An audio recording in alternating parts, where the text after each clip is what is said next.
These things are like... All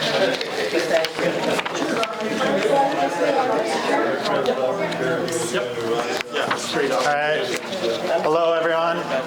Thank you for coming. I'm Tyler. If you haven't been here before, welcome to the archives, and also thank you again for coming here. Today we have open air presenting. There will be 4 artists. Olivia Berke, Aubrey Edwards, Tess Fahlgren, and Richard Opper with us here today. And Open Air is a place-based artist in residency program connecting artists from across disciplines with culturally, historically, and ecologically significant locations throughout partnerships across the state. From a remote wilderness to historic communities, artists engage deeply with place, environment, and people. And they have art on display here. They're also in residence here until November 2nd. And also, if everyone could just keep their phones or other devices on silent, that would be appreciated. Thank you. Go ahead. Oh, I should probably turn that on. Are we good? Can you hear me? Awesome. Thank you, Tyler. My name is Lizzie, and I'm the program coordinator for Open Air. I'm here today with Susie Elliott, and we made the drive from Missoula this morning. So thank you for having us.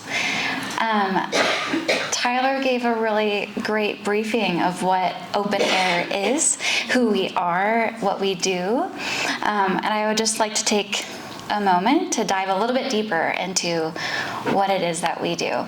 So we are an arts-based organization, and we are rooted in Missoula, Montana, but we reach all of western Montana. And so what we do is we facilitate site-based artist residencies.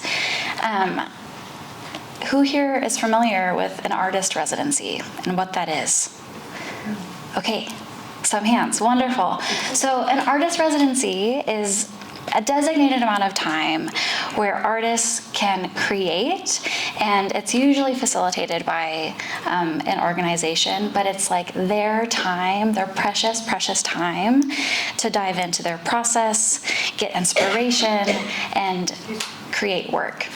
And so our site-based residencies are really, we partner with over 20 organizations across western Montana, Butte being one of them, and we encourage this like inspiration and collaborative efforts that can happen when you're working in a place of cultural significance or biology, or the list goes on and on.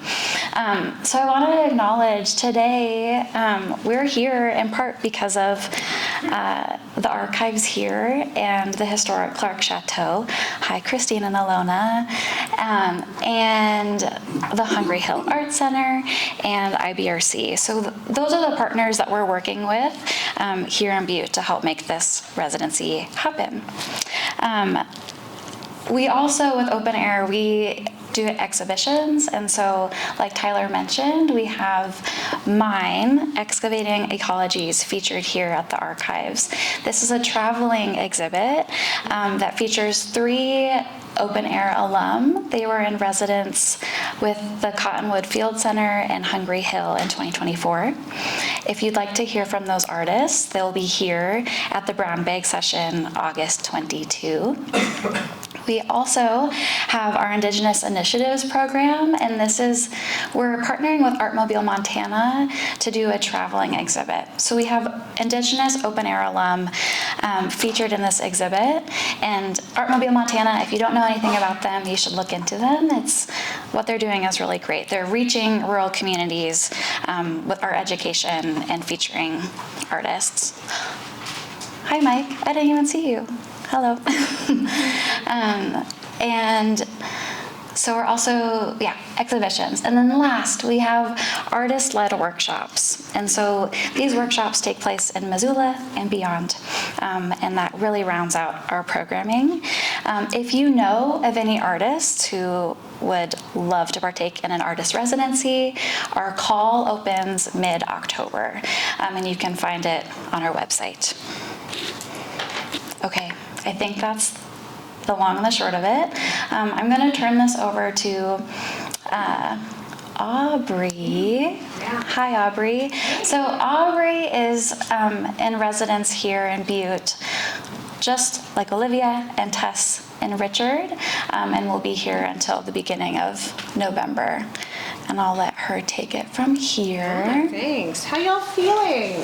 Good. Nice. It's such a gift to be in your community, and thank you for coming and sharing this space with us today. I'm Aubrey. Can you pull up my... I can, it's right here. Awesome. And can I speak in that? You can speak in that, and then you get this too. I get all of it? All right. You get all of it. Is that Yeah. Yeah. And then how does this...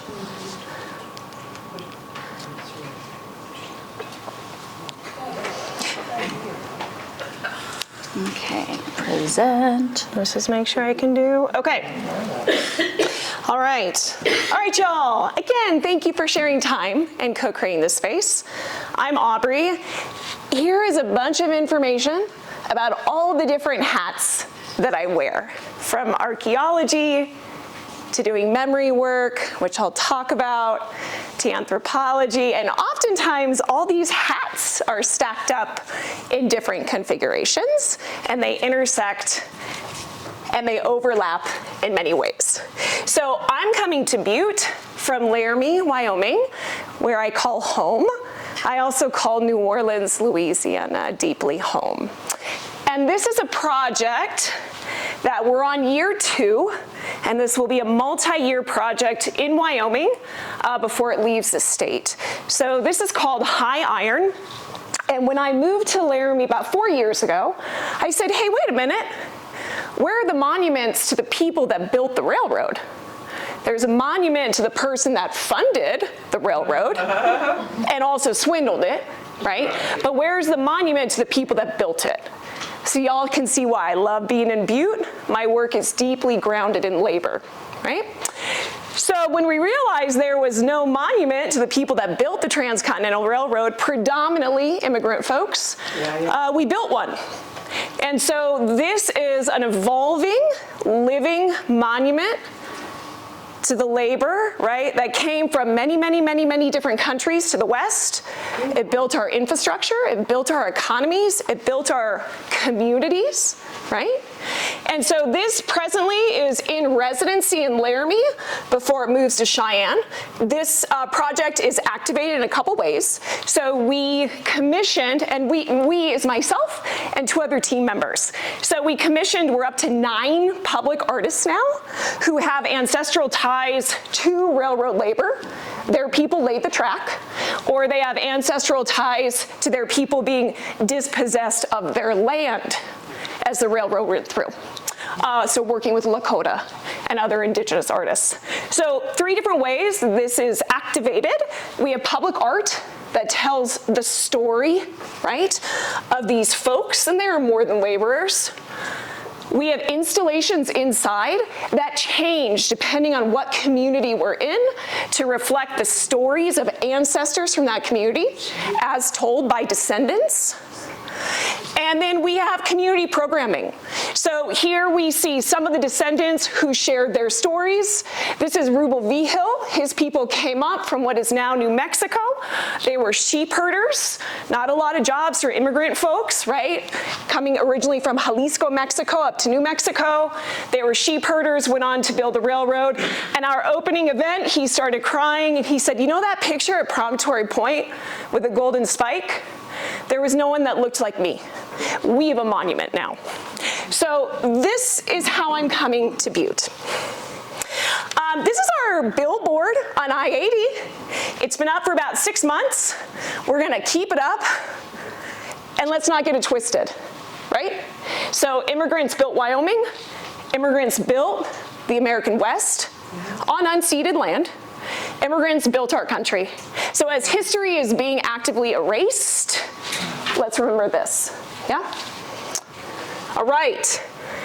So I'm Greek. I'm a proud Greek woman. Here I am. Here's baby Aubrey with her Greek grandmother, Malpa. And this is Billy Zumo, who is a memory keeper and a steward of the Hellenic House in Cheyenne, Wyoming. And she is the #1 memory keeper of Greeks in Wyoming through this Cultural Heritage Center.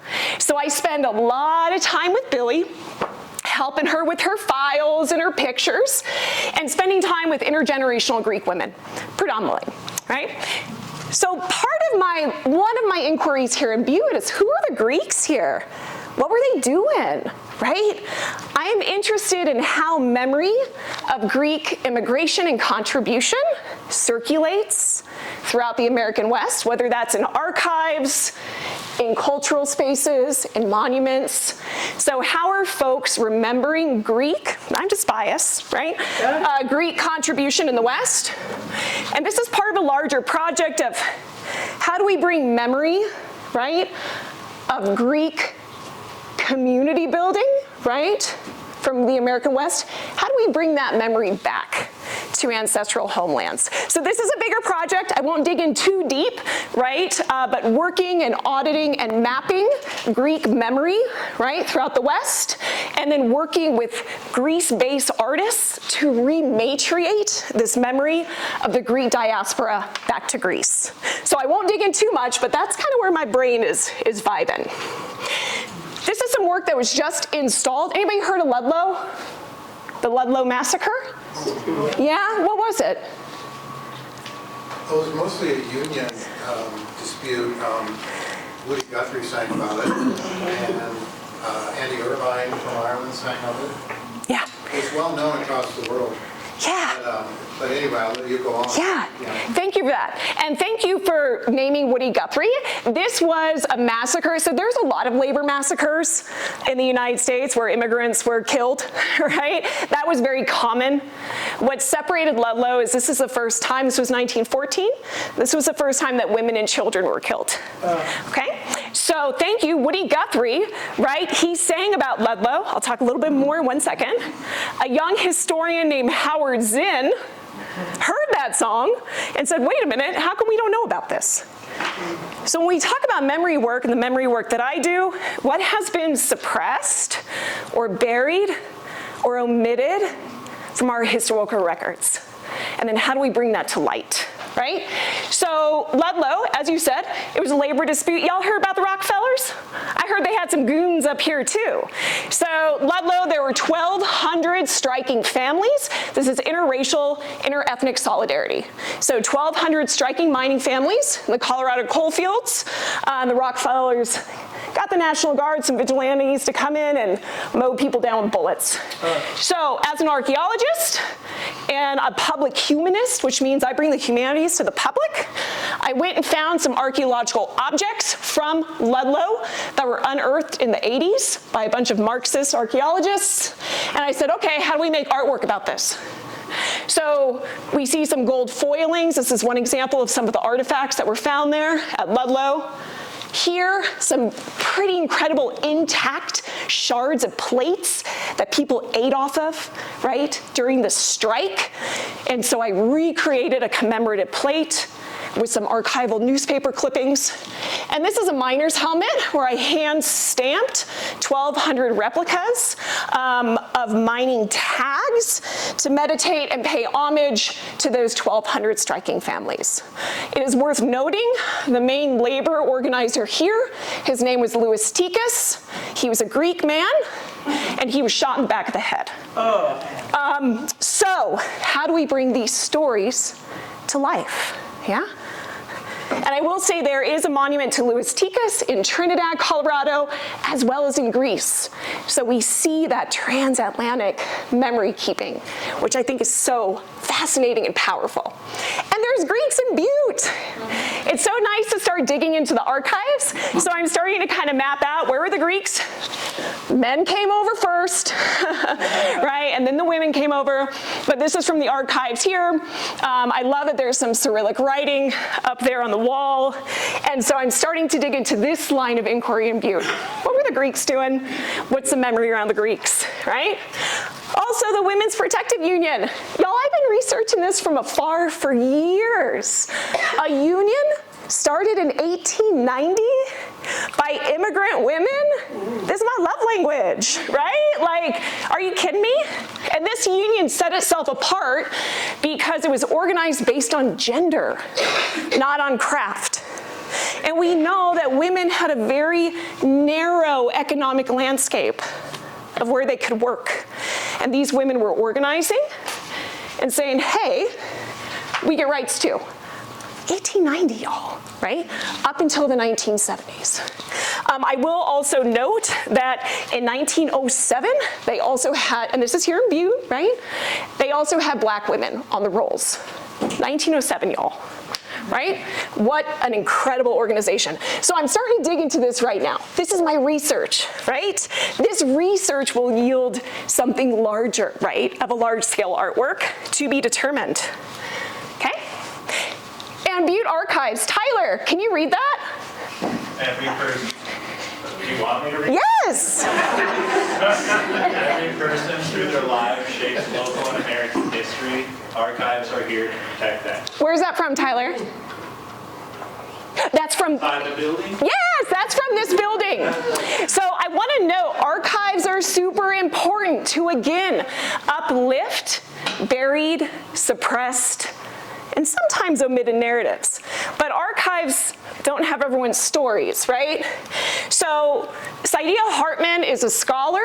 She coined this phrase, critical fabulation. So what that means is, hey, if we have, if folks haven't been preserved in history for all the reasons that people's stories are not preserved in archives, how can we retell them now? Through speculation, through imagination, through narrative. And so Saidiya Hartman, she spends her time through text narrative, recounting with some speculation the lives of enslaved people in the United States. So critical fabulation, right, that is a framework that I use to address archival silence, right? So here, where's this? Yeah, right?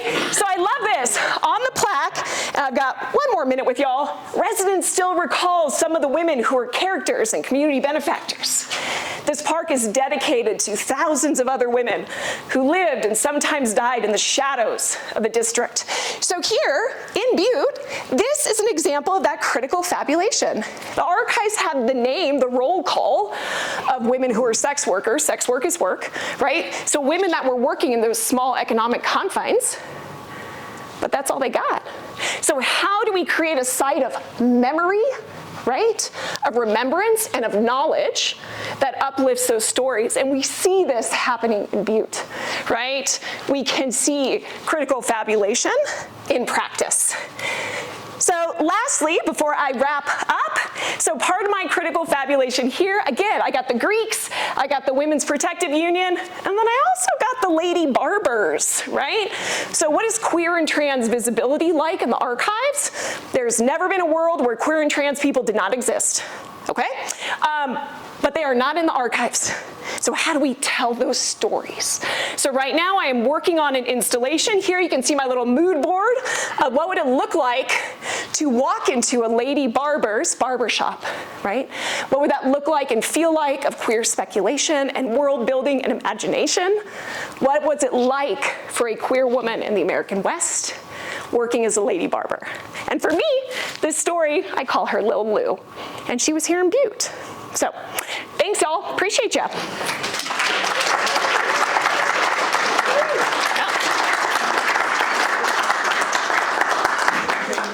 We're gonna take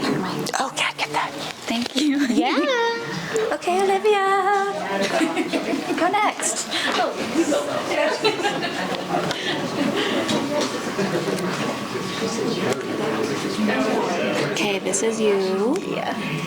We're gonna present. We're gonna do this. Okay. And then if you want to talk into the microphone, Yeah, you can. that's what I was putting on. Great. I have a softer voice. Wonderful. Hi there. Can everyone hear me all right? My name is Olivia. I'm thrilled to be here. And while I'm here in residence with Open Air, I'm also in partnership over at the Hungry Hill Art Center. Thank you, Mike. So I'm going to be speaking about my ceramic process, especially as it's rooted where I live currently in northern New Mexico. But I want to mention that I am originally from the beautiful state of North Carolina, and that ties into my ceramic history as well. Anyone familiar with the state of North Carolina is probably familiar with a long history and engagement with clay there as well. And this photo is of the beautiful vista at the Penland School of Craft, where through a series of events that I will remain grateful for the rest of my life, I ended up there when I was 18. I'd never touched clay before in my life and found myself really thrust into this incredible immersive world that was just in the backyard that I grew up next to. So the photo on the right is the class that I was in. I was the only beginner and the only teenager. I was 18 in this wonderful working studio of professionals. My teachers there, Kent and Susie, I just always want to thank for sort of getting me started in this world, but every single person that was in that class was a teacher to me and was so generous with their knowledge and their time in this world of clay. And the photo on the left is the first wood kiln that I ever fired, which was on the Penland campus. We probably fired it a decade ago to the day. It was October of 2015, and it sort of started me on this journey that I'm still on. So I currently live in Taos, New Mexico. We're going to fast forward now to 2021, and I'm sure I did some things in those years between 2015 and 21, but let's forget about them for now. So I moved to Taos at the beginning of that year to apprentice for an artist, Logan Wanamaker, who is a wood fire ceramicist. And these are photos of the kiln that we fire together, and I included them first as an introduction to where I live because it's what brought me there, and it's also very central to my life, both professionally and also socially, in engaging with the ecosystem of artists and also just townspeople of Taos, New Mexico. So we live in a high desert environment in the Sangre de Cristo Mountains. It's the southern terminus of the Rockies, so we share similar mountains here as we do there. And our environment of work is very much embedded in that natural landscape there, as you can see. So I moved out to Taos to apprentice for Logan for many reasons, to gain all sorts of formal training from him, but in particular because he was embarking on this process of kiln building, of building 2 new kilns, and I really wanted to get into kiln construction. So on the left, we have photos of that kiln that you just saw photos of, building a 25-foot 2-chamber anagama, and on the right is a smaller building project, which was is a cross-catenary draft catenary arch soda kiln on his property. And I just loved this process of working also with earthen material to build these kilns. They're built with fire brick. I got really into the construction of the chimneys in particular of both of them. My mother did not appreciate the photos of me up on the scaffolding of the chimney, especially on the left. And then these are some example photos of work that has come out of these different kilns and the type of results that these atmospheric firings produce.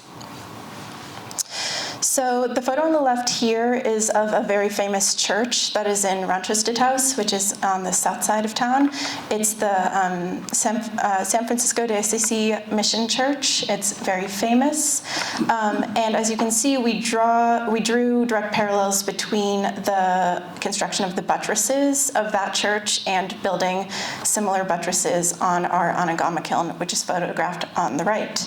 And that was a really wonderful sort of grounding in place for me when I first came to Taos and was exposed for the first time to the wonderful world of adobe and natural building methods.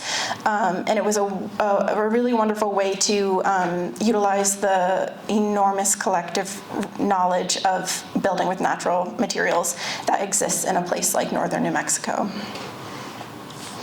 So a little bit about the process of how we fire there. The photo on the left is how our work is stacked, and that's just the very front. It continues back for all of those 25 feet of the kiln. That kiln eats pots. I think one time we counted every piece that came out at the end, and it was somewhere around 1,400, but I imagine we get upwards of that quite regularly. So we are stacking over the course of 2 to 3 days, thinking mindfully about the placement of each pot, where it affects the passage of the flame and the heat work, and how each pot, in being in conversation with the pots around it, are engaging with each other. The photo in the middle is just some of the pots as they are removed from the kiln on our unloading day, and we have this really wonderful moment of unloading the pieces sort of chronologically, if you will, backwards through how it's been stacked, and we get to sort of walk around, talk about the results, think about how different places in the kiln respond differently, what worked, what didn't, and that really ties into one of the things that I love most about the wood firing process, which is that it's deeply communal. It's not something that you do by yourself. We fire in a group of anywhere from like 8 to 12 artists. We have a pretty consistent firing group that we work together with, and it's a real act of love also for a sense of place, again, and the natural resources and materials that we have access to, because we are working with local hardwood that is specific to the area. That area in the left photo with all of those grates, that's where we keep the firebox. We rebuild the door every time, and we are stoking by hand with local hardwood up to 2,300 degrees over a week-long firing process. So it's a deeply durational and communal exercise, and one that neighbors of the kiln have learned to understand. It is not a structure fire. It is a contained burn. We have had the fire marshal called on us many, many times. There are, like I said, so many things I love about wood firing. I think one of the things that got me first into it is I don't like to glaze that much, and I don't have to when I wood fire. I don't have to worry about commercial colorants. I'm thinking instead about the surface of the pot being reflective of the mineral content of the clay body that I work with, of the placement of the piece in the kiln, of the flame path that licks past each pot as it moves through this enormous chamber, and of the wood ash, which circulates through the kiln, and at that high temperature that we fire to, falls on the pieces and vitrifies. So the photo on the right is a piece of mine, a platter, as it freshly came out of the kiln, and it's really representative, I think, of all of those different reactions that occur in the chamber of the kiln. You can see that rush of flame, that movement. You can see the dark in the center, which is raw clay body. It was an iron-rich clay body, so it goes quite dark. The lighter sides on the top and bottom are where I dipped it in a slip that I made, and then those circles that sort of ground it tell the tale of how it was stacked in the kiln, wadded upside down, sort of shielding another piece that was underneath. So it provided this moment for flame to sort of like jump in and nestle against the pot for that week of firing. So in thinking about the current body of work that I've been sitting with and engaging with for the past year or so, takes me back to another residency that I'm so grateful to have been awarded last fall with the Architopia Foundation in Puebla, Mexico. And while I was there, I had my eyes open to many things, and there were many things I loved about the architecture in particular, but what I kept finding myself really focusing on were these buildings that had layers and layers of different methods of construction that were eroding away and telling this larger narrative of building on top of building, of excavations in which you could see different layers of memory and constructions of past. And I was just obsessed with these buildings. And I started making this body of work that I called an extraction series. And they are vessels like the piece on the right, which are utilitarian. You know, they have cut out negative space, and so at first glance it might seem as though any utility is nullified, but I build hidden chambers on the interior that allow for water to be held around the open negative space. So you're both able to look through the pot and carry something inside of it. And in, you know, beyond just the world of utility, I'm also thinking about what is this idea of a constructed viewpoint, a framework through which to actually have access to an environment that's been around you all along. And in looking at this pot, maybe the thing that's most interesting is actually to look at the room or the place that you've always been able to look at through this now constructed lens. And then when I returned to New Mexico, I started seeing all of these through lines in the built environments around me there as well. So this photograph is of the Nogales Cliff House, which is a Pueblo ruin. It's dated to have been built between the years of 1000 and 1300. And I hiked to it this summer, and the photograph on the right is of a piece of mine that I built this summer that was in an exhibition. And I started thinking more about there's something going on with these cavities and extraction, and also a place of refuge and safety and dwelling and containment, even through negative space. And it's been around me all along. I think this is really further exemplified by these photos, which are of acequias. If you're not familiar with that, let's talk some other time. I could talk for a long time.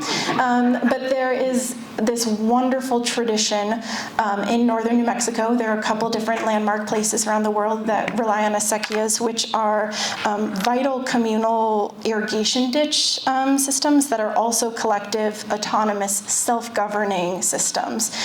People say that it's one of the earliest recorded self-governing democratic governmental systems in the world, and they were introduced to northern New Mexico with the Spanish's colonial welcome, I guess you could say, to New Mexico centuries ago. But they make up a really important network of water sharing and self-governing communication in northern New Mexico. And the photos on the right are of this really wonderful event that happens in the springtime called the Limpia, the cleaning, where I personally do not live on property that has access to an acequia water right, but I am able, through being a townsperson, to volunteer my time and labor to go help clean up the ditch each spring. Any ditch, there are many. There are, I think, upwards of 20 that crisscross around Taos's geography. And I'm able to go contribute my time to help clean the ditch that then the families that live along these waterways are able to benefit from throughout the growing season. And the photo on the left is of a sculpture that I made, another vessel, that predated my thinking in this way, but clearly I think that extraction and cavities have been on my mind for a while in thinking about a sense of digging and carving out as creating also an offering. It's all connected. So digging in a literal sense is also pretty central to my art practice. I work a lot with wild clay that I find and dig and process in New Mexico.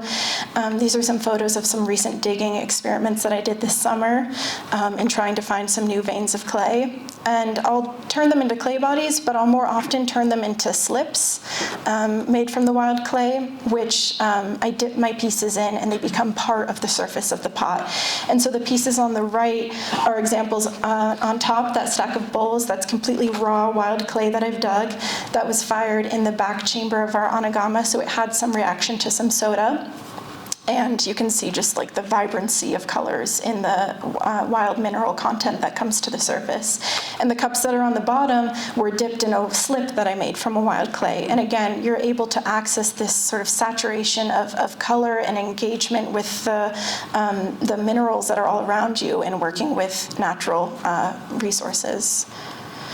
So while I'm here, I'm in residence over at the Hungry Hill Art Center, and so I've been focusing on ceramic production and talking to y'all about that today, but I do also have a practice in performance as well. And similarly to my work, there's a lot of parallels to my work with clay in this. My performance work is also site-specific. It's also about excavating that relationship between body and earth, and human and geologic time. Which again, clay does as well. It's a durational exercise. It's engaging in repetitive, almost ritualistic motions and gestures that, like the act of digging, or carving clay or building a kiln is also a dance of rearranging space and material and body. So I think of the two as intrinsically linked, even if it might not be inherently visible to someone visiting the ceramic studio. And the endurance and rigor, which is at the heart of this physical practice, inevitably leads to physical tire, which I think echoes the erosion that's implicit in the extraction of natural resources, and is similarly related to, in the world of ceramics, the pausing by way of firing clay of eventual earthen disintegration and decay. So again, it's all linked. And I'm sure this photo needs no introduction. Here I am now in your community in Butte, and I am just so grateful to be able to think and make work here in a place that has such a special shared collective muscle memory of extraction and of labor and of digging once again. And so I look forward to, over these next few weeks, time to myself dig and build and continue with this play of earth and time in your very special place. Thank you so much.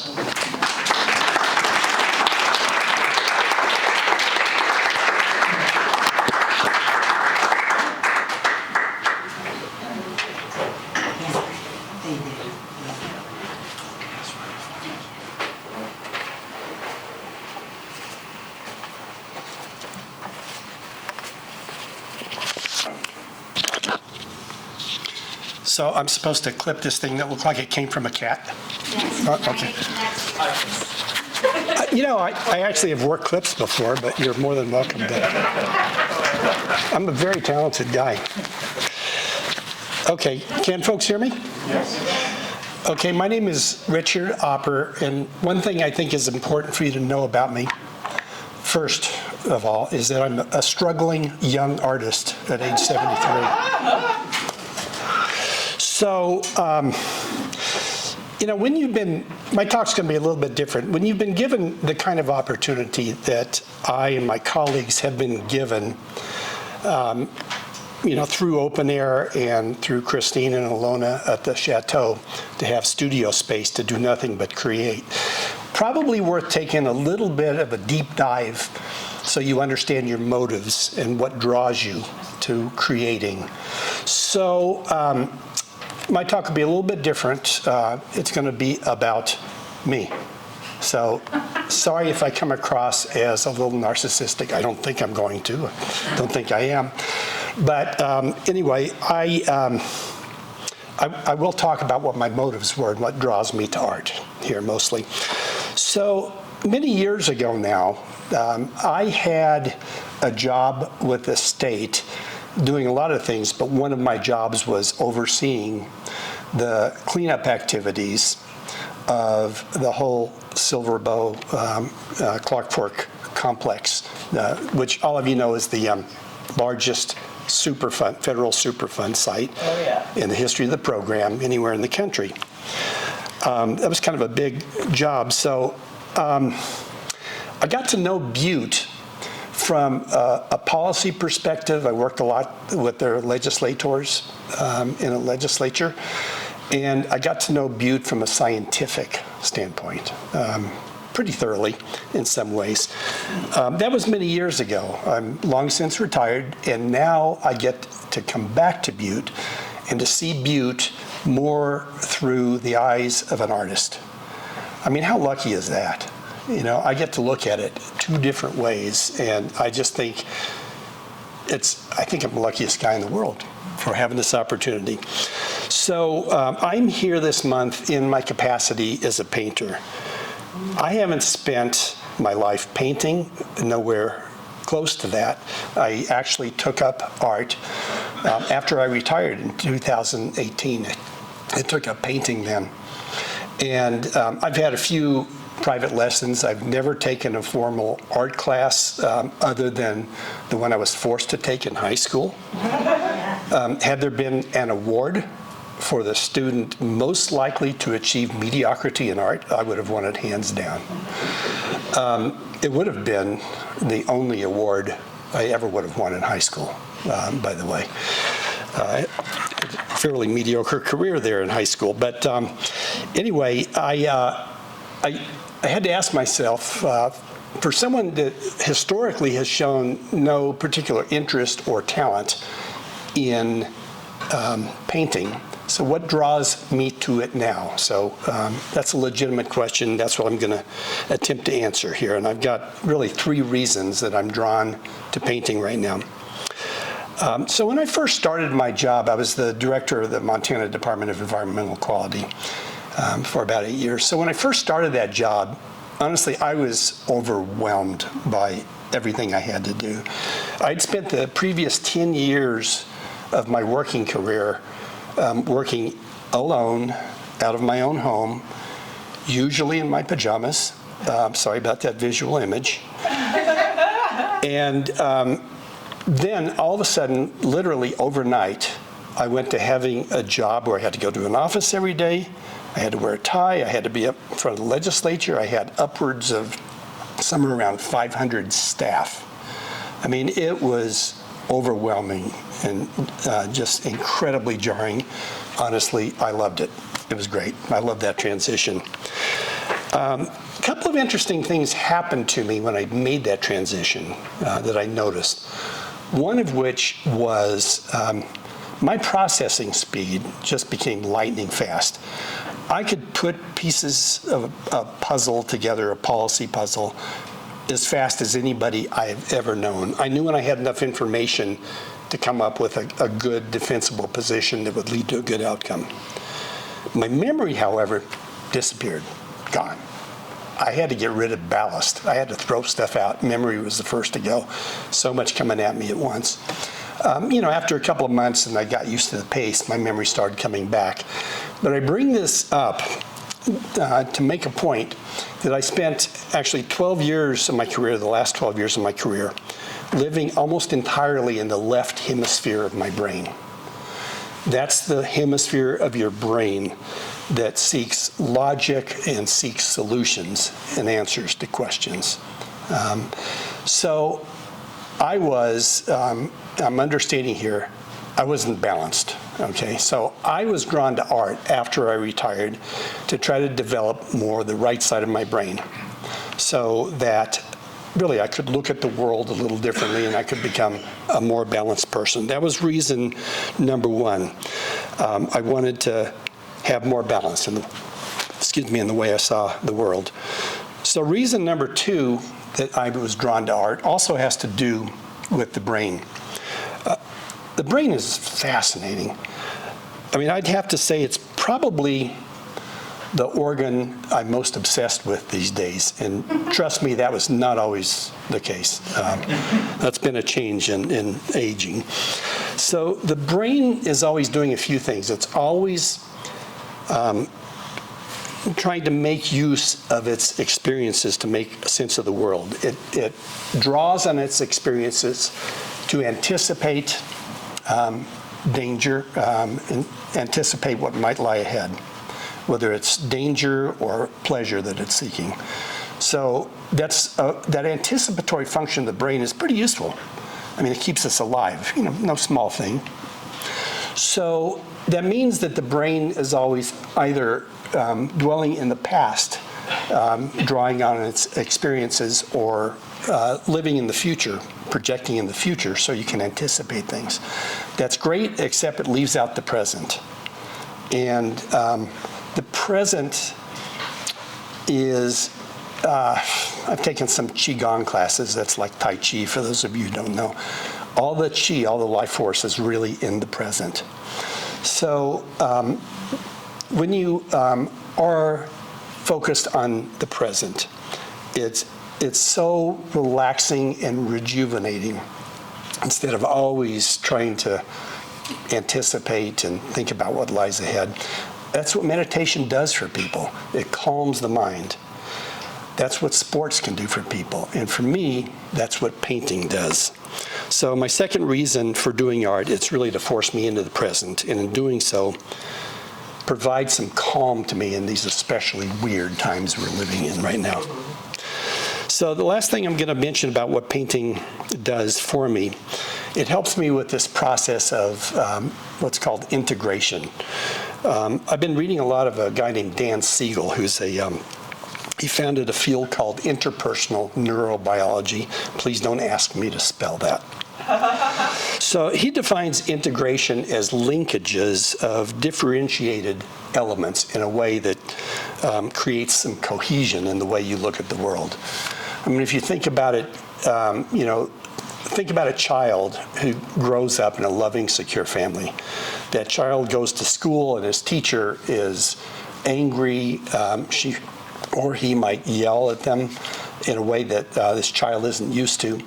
And so the kid has two different worldviews, the parents that have been his caretakers and then other adults.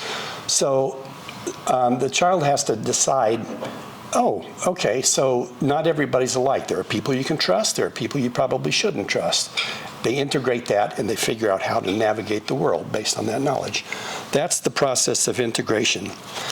Dr. Siegel has this image that he writes about in his book of a calming river of integration that is bordered on one side by chaos and the other side by rigidity.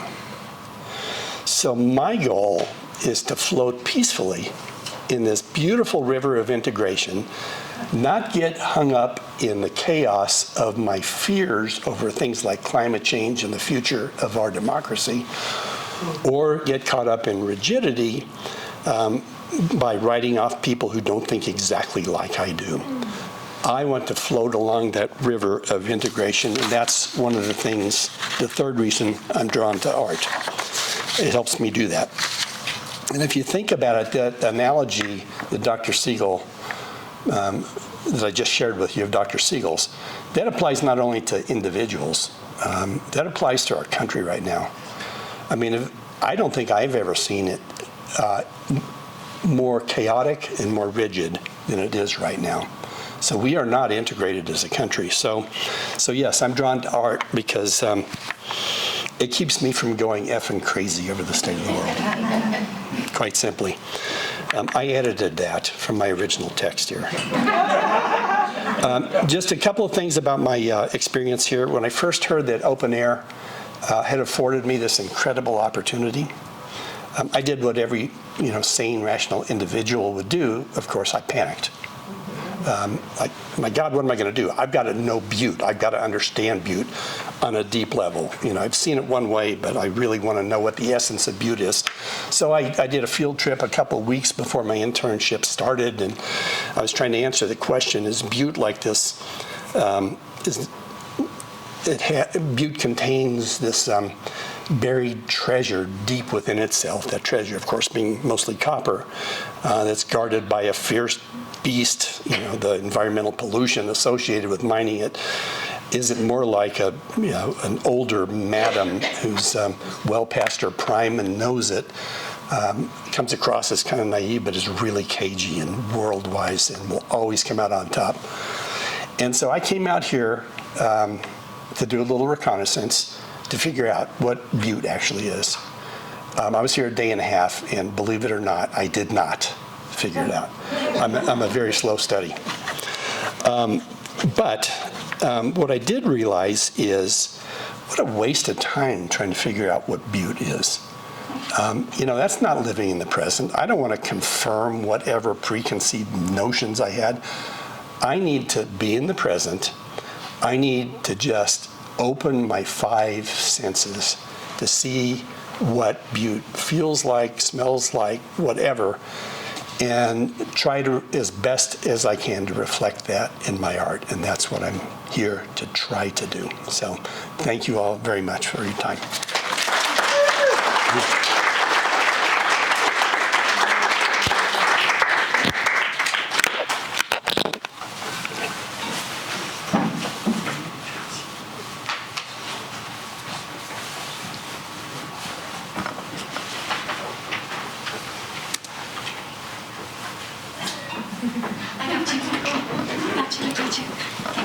Asleep. Okay, here you go. You said that you did. Sorry, I fell asleep. Oops. Okay, we'll do this, and then we can do this. Oh, Do you have a preference of where it goes? yeah. No, here, I think I can do it. Okay. Thank you. Yes. Okay. Hi, everyone.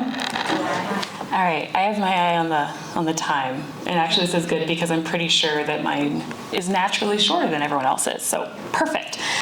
Thank you. Right, because we're like 1 o'clock is like the end. Okay. One-ish. We're good. Okay. No one's gonna be late for work. Okay, great. Well, hi everybody. I'm Tess Fahlgren. I'm a writer and an artist from Glasgow, which is, I put a star on it on this map in case you weren't sure where that was. And also, I just, before I get started, want to thank everybody for your talks so far. They were all extremely interesting, and like as we've gotten to know each other, it's been really cool to get to know each other and see our different perspectives on this experience. But I haven't actually been able to get like a speech, from each one yet. So let's do that maybe regularly throughout the month. That'd be good. And actually, I feel like I, from each of you, realize that my kind of summary of what I would say about my experience here, I could grab a little piece from each of you. So using the left side of my brain to find and learn about the little known histories of our state, I am unearthing or extracting meaning. So here we go. That's the succinct way to say what I'm about to say. So my goal here in Butte is basically to research these, a few different people that I've gotten kind of interested in over the last decade or so. And I am they're kind of random, and I'm not really worried about that. It doesn't matter to me. What my intention is to just kind of cast a wide net and learn about them and see what kind of patterns and, just what comes up. A very good piece of writing advice is to notice what you notice. If you catch your brain catches on a snag, and you have to notice that snag and think, why did that matter to me just now? That's interesting. And because I'm a personal essayist, creative nonfiction writer, I am more interested in those snags than about fully correct retelling of history. Myself comes into the writing a lot. So I'll start by, there's this guy named H.H. Nelson, okay? He's my entry point into this. And he was a Danish immigrant. He came to Montana in 1881, and eventually he helped design and build the irrigation system in the Glasgow area. So this is the Milk River project, the Milk River irrigation project. It recently was in the news because the St. Mary's Siphon, thank you, failed, and is being rebuilt right now. And for me, it brought up a lot of questions of when our politicians fight for us, and then whether we fight to keep them around. So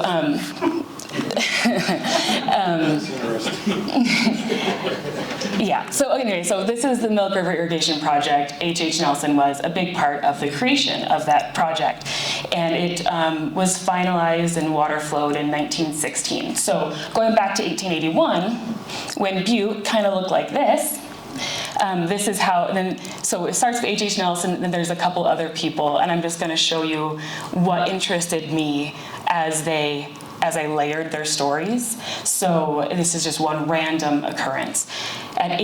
When Butte looked like this in 1881, H.H. Nelson was coming into Montana, and right outside Miles City, he saw a herd of 10 to 15,000 buffalo being slaughtered by buffalo hunters. Those two things happen at the same time. That is always those little things that is interesting to me. And then this guy, T.C. Power, one of the first senators of Montana, in that same year, there's a woman named Mary Wells, who is not famous, and she was a little girl whose father was a man named James Wells. He was a trader, like a wealthy trader with a D, who ran the Judith Landing trading post. And he died, and this was his daughter. And because her mother was native, she was Grovant, she couldn't legally inherit his wealth. And so her father, or the father, James, asked T.C. Power to make sure that his family would have his money and that they'd be safe. And according to the history written by Mary's grandson, T.C. was like, sure, no problem. And then immediately upon James's death, sent the mother to the reservation, the kids to boarding school, and they never saw each other again. So Mary, like, I read her book, 10 years ago, and I've basically never stopped thinking about her. Because of like what Aubrey was saying, those little known stories are what create, like really make us connect with the past, and kind of make you feel like you, it's really, I've been kind of I've been struggling with how to really pinpoint why I personally care, why I find this important. And I don't really have a good answer still. I guess that's why I'm here. But it almost makes you feel like, I, as a young woman who grew up in Montana, with all these people in control, pulling the strings, the criticisms I felt in my heart have always been valid. And seeing these other young women throughout history having gone through, awful stuff, was really, it makes me feel connected to the history of this place. So that's Mary. And this is the boarding school in Cascade that she was sent to. That's St. Peter's Mission. And so yesterday I came to the archives and I spent all day here, and I was just like, okay, look at, newspapers.com, H.H. Nelson. And I got this incredible picture of this guy. He's going to parties, he's growing sheep, he's the vice president of the Wool Growers Association. Him and T.C. Power started a wool scourging plant, which I don't really know what that is, I'll figure it out. It's some sort of, a wool processing plant together. So these two guys who I suspected their paths had crossed because they're two fairly important men in the same state at the same time, they actually did. I know now that they were in the same room making plans. And 20 miles away from H.H. Nelson's ranch was Mary Wells in her boarding school. So that's kind of just like one example of one of the cool things that I found out so far. And I'm just going to keep going in this process the next month, and I'm really excited to see where it goes. But I can kind of backtrack and show you a little bit of my personal process. So I use this an app or like a program called Obsidian that helps me organize my notes and my thoughts, and it actually will make connections for you. But for the last few weeks, I've been making this timeline. I really like timelines.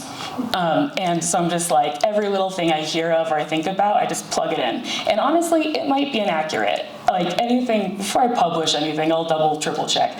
But this is just whenever I come across an interesting thing, I just kind of jot it down. So, 1866, H.H. Nelson's family arrives in Minnesota. And at the same time, T.C. Power builds a trading post. Interesting.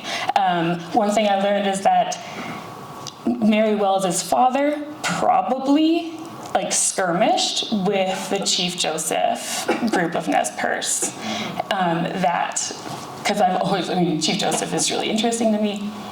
And learning that James Wells and him may have exchanged gunfire is just wild. As he's married to a Native woman, what was that complicated feeling that he had? Here's some more of my timeline.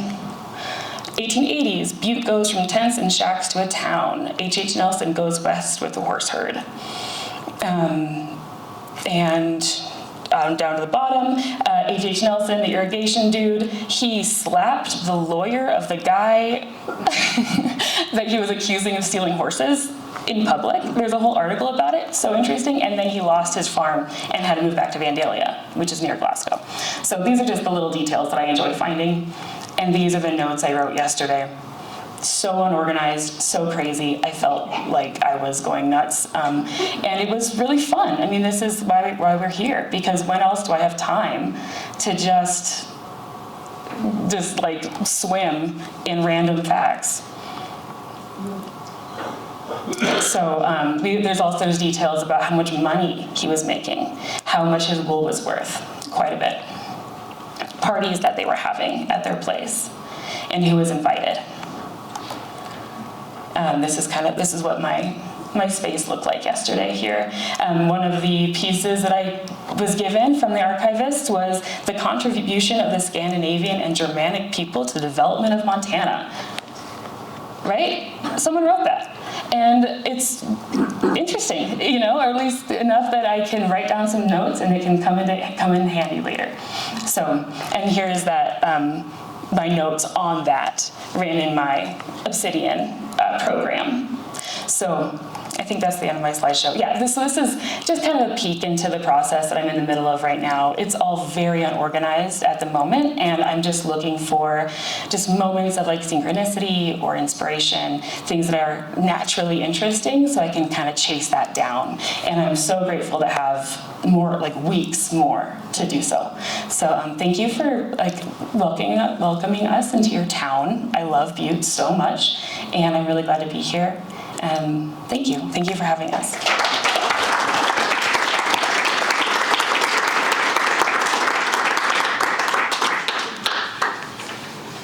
Nice job. Yes, thank you. I think my pen. Sorry, you're good.